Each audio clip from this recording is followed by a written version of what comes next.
ఓం నమో భగవతే వాసుదేవాయ. శ్రీమదాంధ్ర మహాభారతం ప్రవచనంలో భీష్మ పర్వంలో ఈరోజు మనం 5వ నాటి యుద్ధాన్ని గురించి తెలుసుకుంటున్నాం.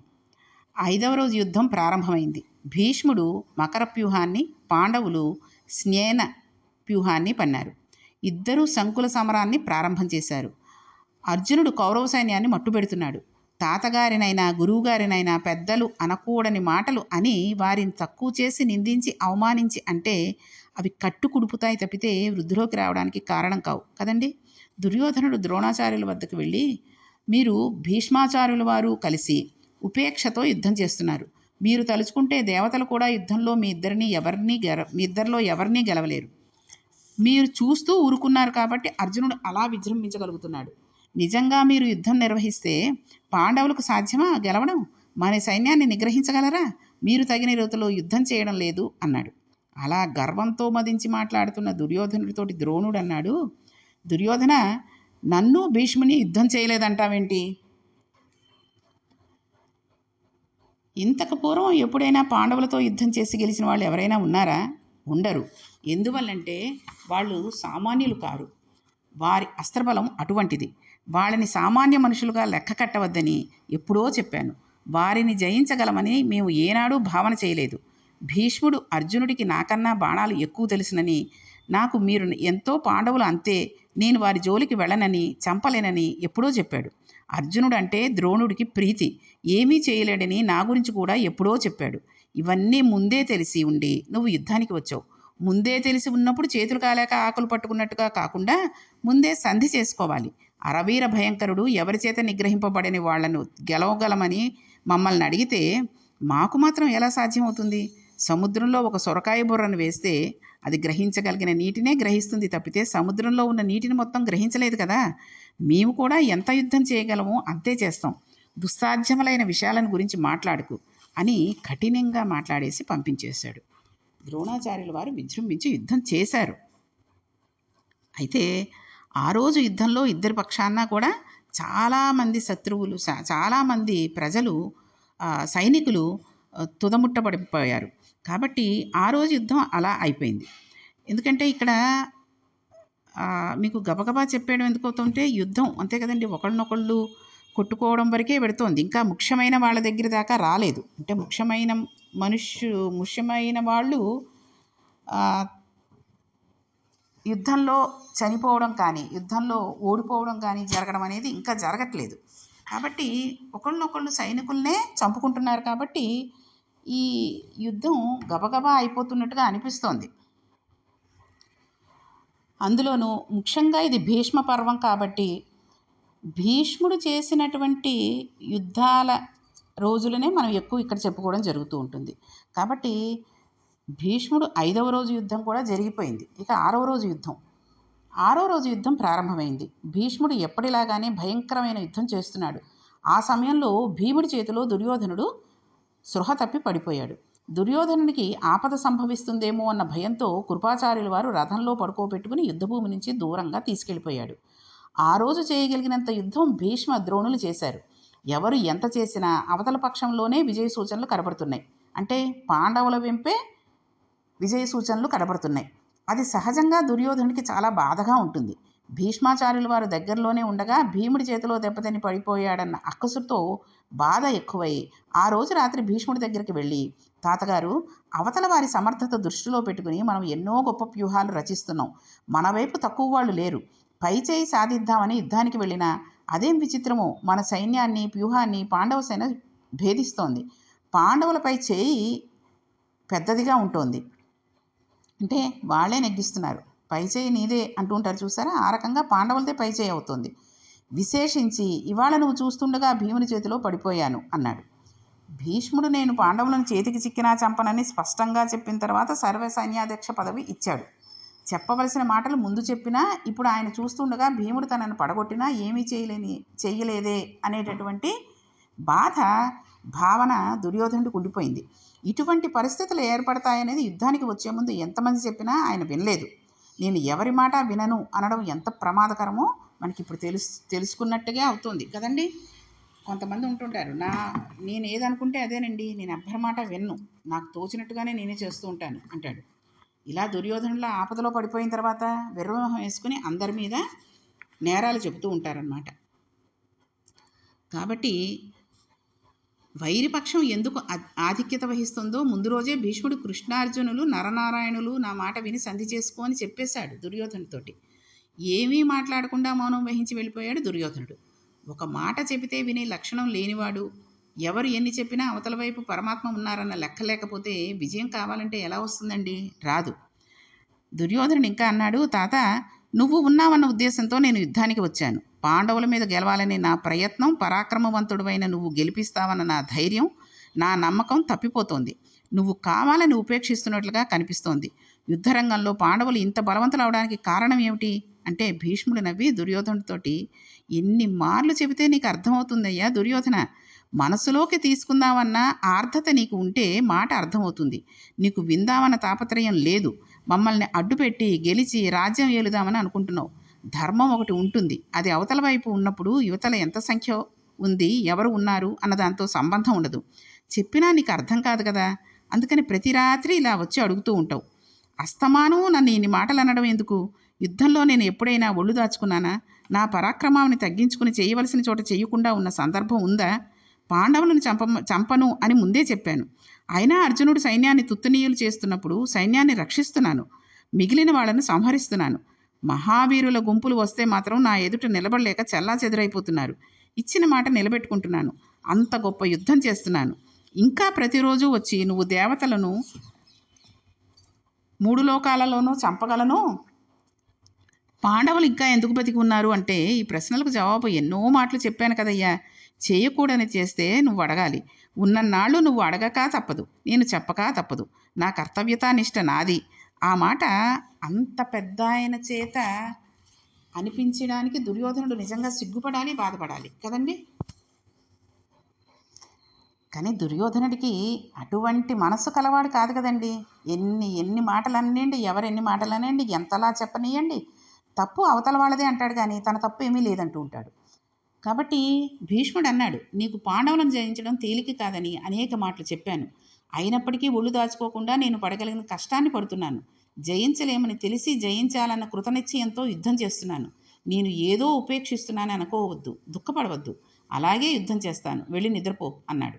ఆనాటి రాత్రి నేను ఇలా అన్నందుకు భీష్ముడు మళ్ళీ అరవీర భయంకరంగా యుద్ధం చేస్తాడు, ఒళ్ళు తేలికుండా పాండవులను మట్టుపెట్టాలి అని దుర్యోధనుడు అనుకుంటున్నాడు. అంటే కొంత వాళ్ళని చిన్నబుచ్చితే పౌరుషం తెచ్చుకుని మళ్ళీ యుద్ధం చేస్తారేమో అని తాతలా తండ్రులా అని కూడా చూడకుండా దుర్యోధనుడు మాట్లాడుతున్నాడనమాట.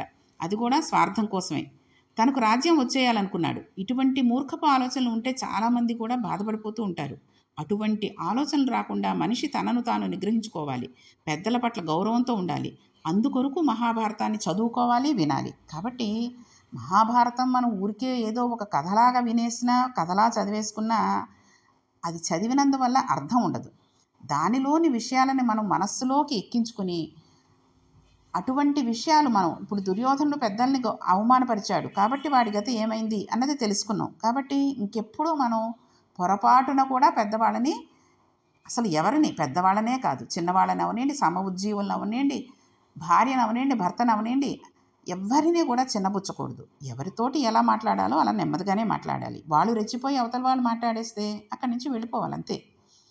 కాబట్టి భారతం మనకి ఇవన్నీ కూడా చెబుతోంది. ఇక ఆ రోజు యుద్ధం అయిపోయింది. 7వ నాటి యుద్ధం కదండి.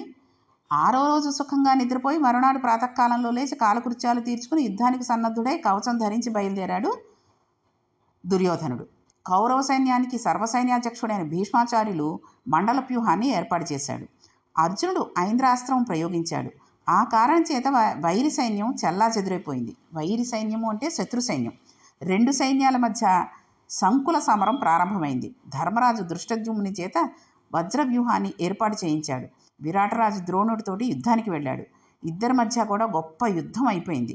7వ రాజు యుద్ధంలో గొప్ప విశేషం, విరాటరాజు ద్రోణుడితో యుద్ధం చేయలేక అందరూ చూస్తుండగా యుద్ధభూమిలో పరుగు తీసి వెళ్ళిపోయాడు. భగదత్తునితో యుద్ధం చేయలేక ఘటోత్కచుడు పారిపోయాడు. ధర్మరాజుతో యుద్ధం చేయలేక శృతాయువు పారిపోయాడు. భీష్మాచార్యుల వారి యుద్ధంలో ఏ విధమైన మార్పు లేదు. అంత గొప్పగా ఆయన యుద్ధం చేస్తూ ఉంటాడు. ఎందరో మహావీరులను సంహరించాడు. ఇక 8వ రోజు యుద్ధం ప్రారంభమైనప్పుడు కౌరవులు కూర్మ వ్యూహాన్ని పన్నారు. దృష్టద్యుమ్నుడు శృంగాటక వ్యూహాన్ని పన్నాడు. యుద్ధం ప్రారంభం కాగానే భీముడు ధృతరాష్ట్రుని కుమారులలో ఒకడైన సునాభుని సంహరించాడు. ఆయన సోదరులు భీముని సంహరించాలనే ఉద్దేశంతో అనేకమైన ఆయుధాలతో కలియబడ్డారు.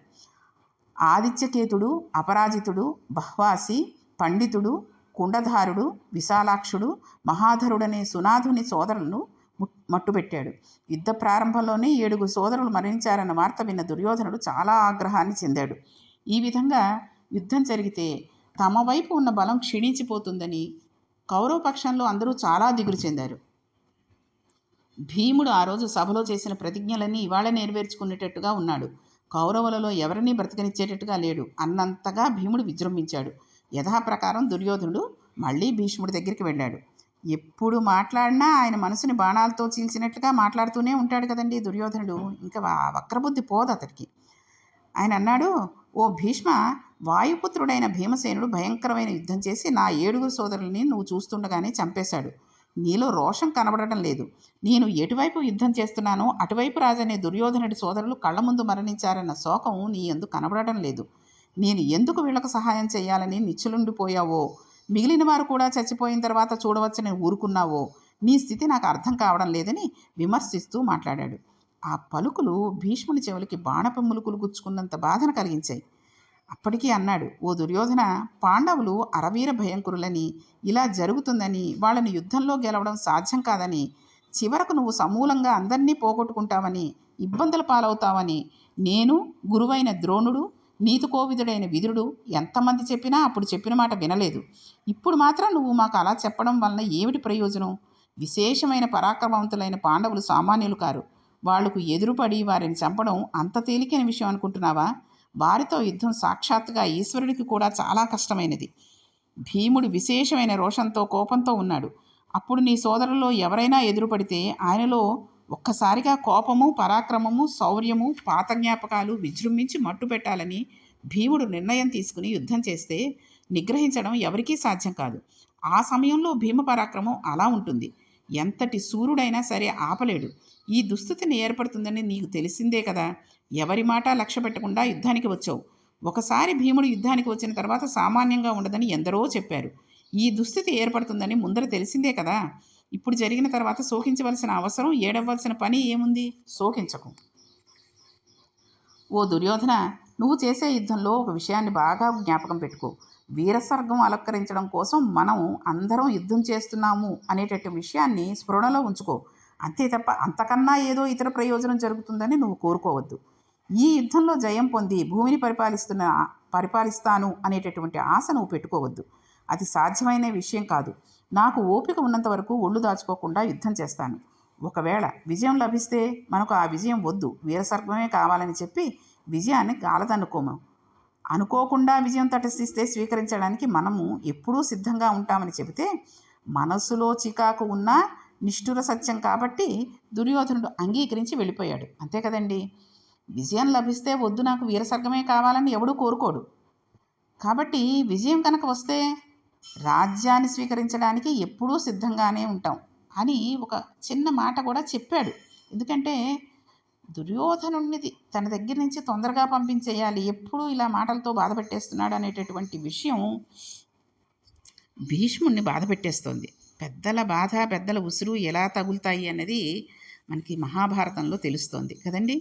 కాబట్టి ఈ విషయాలన్నింటినీ కూడా సంజయుడు చెబుతుంటే ధృతరాష్ట్రుడు మన వైపు అస్త్రగురువైన ద్రోణుడు ఉన్నాడు.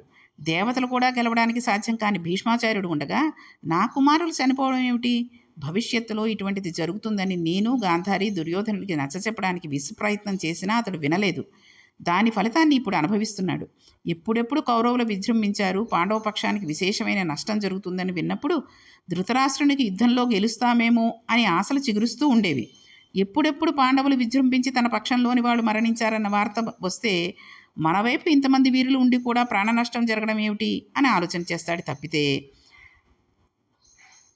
అవును వాళ్ళు ధర్మపక్షంలో ఉన్నారు, వాళ్లే గెలుస్తారని ఎప్పుడూ అనుకోడు. జ్ఞాపకానికైతే వస్తూ ఉంటుంది.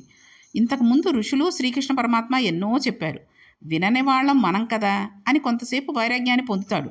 భీముడు చేస్తున్న అపారమైన పరాక్రమంతో కూడుకున్న యుద్ధాన్ని చూసి భీష్ముడు తన రథంతో భీముని నిగ్రహించడం కోసమని అటువైపుకు వస్తే భీమునికి సహాయం చేయడం కోసమని ధర్మరాజు, దృష్టద్యుమ్నుడు, శిఖండి, సాత్యకి వచ్చి భీష్మునితో తలపడ్డారు. దుర్యోధనుని ఆజ్ఞతో ఎగసిపడిన రథికుల మీద అర్జునుడు యుద్ధం చేస్తుంటే చేకితానుడు, ద్రౌపదీదేవి పుత్రులైన ఉపపాండవులు అర్జునుడికి సహాయంగా వెళ్ళారు. అందరి మధ్య భయంకరమైన యుద్ధం జరుగుతోంది.